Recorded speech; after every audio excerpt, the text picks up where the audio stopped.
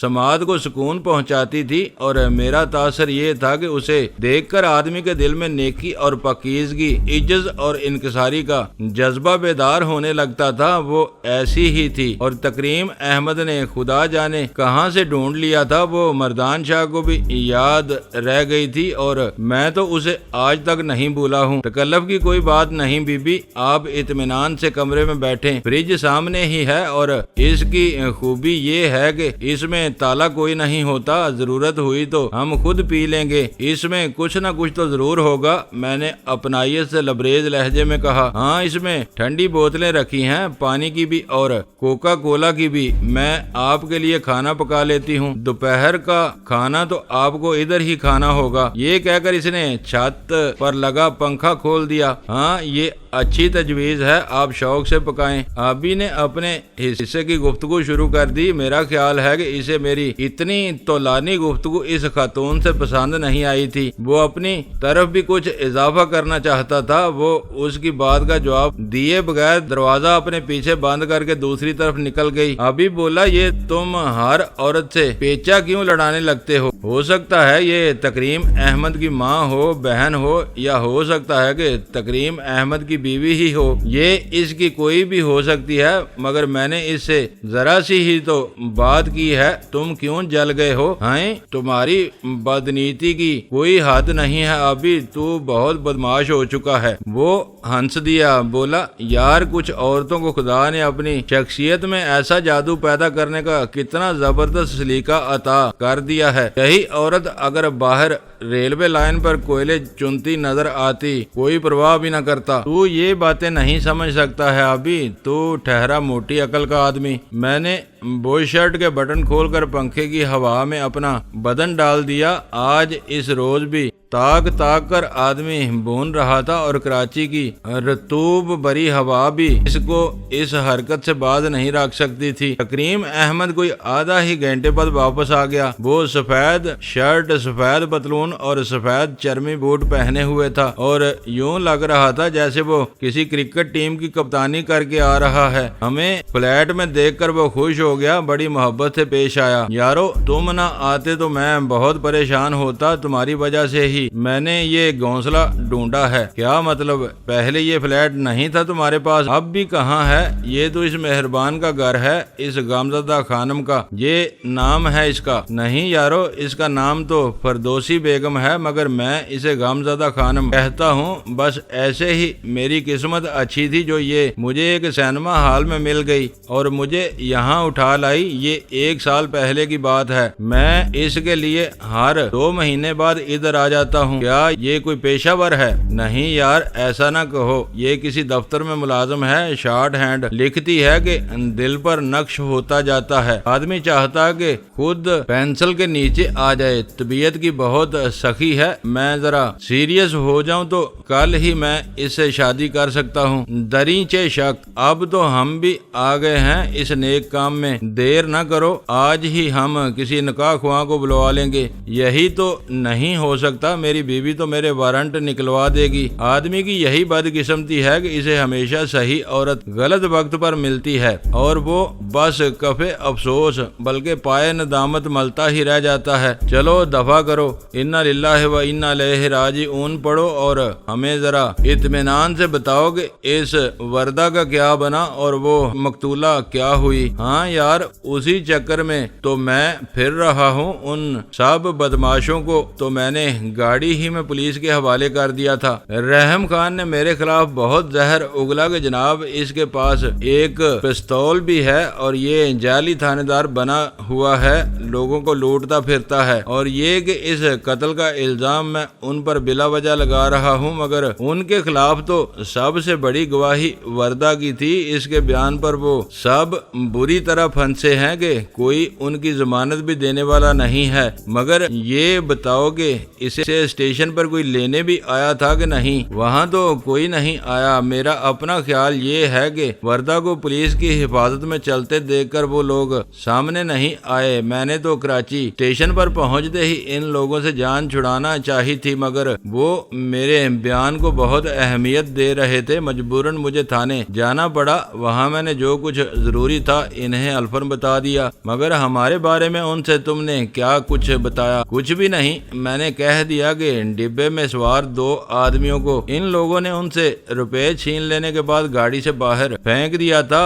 ان کا نوٹوں سے بھرا بریف کیس 2 اور آدمی لے گئے۔ وہ کہہ رہے تھے انہیں ہی ان لوگوں نے گاڑی سے پھینکا تھا، مگر وہ ٹیکسی میں گاڑی کا تعاقب کر کے پھر سوار ہو گئے تھے۔ اور یہ ہے بھی سچ۔ انہوں نے پوچھا نہیں کہ وہ کون تھے؟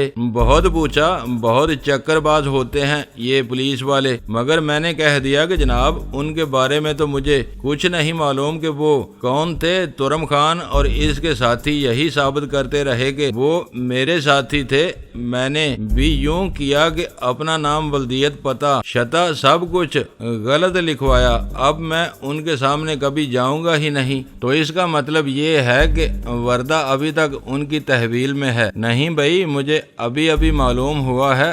آج صبح 2 معتبر آدمی اسے تھانے سے لے گئے ہیں۔ کون لوگ تھے وہ؟ میں نے پوچھا۔ یہ تو مجھے نہیں معلوم۔ تھانے کے ایک سپاہی نے مجھے یہ بات بتائی تھی۔ میرا خیال ہے کہ تھانے میں وہ اپنا پتہ لکھوا گئے ہوں گے۔ ہاں، اس کے بغیر تو پولیس وردہ کو ان کے ساتھ نہ جانے دیتی۔ میں نے اطمینان کا اظہار کرتے ہوئے کہا۔ مگر بھائی جی، وہ بھی تو تھانے میں پتہ غلط لکھوا سکتے ہیں۔ بھائی ہاشم سنگھ جی، ان کا شجرہ نسب تو تم جانتے ہی ہو۔ آبی نے یہ کہہ کر سگریٹ کا گہرا کش لیا۔ دوستو، ویڈیو کو لائک ضرور کر دیا کریں۔ ISI پاک آرمی زندہ باد، پاکستان پائندہ باد۔ معزز ناظرین، اپنا خیال رکھیے گا اور اپنے اس چینل کا بھی شکریہ۔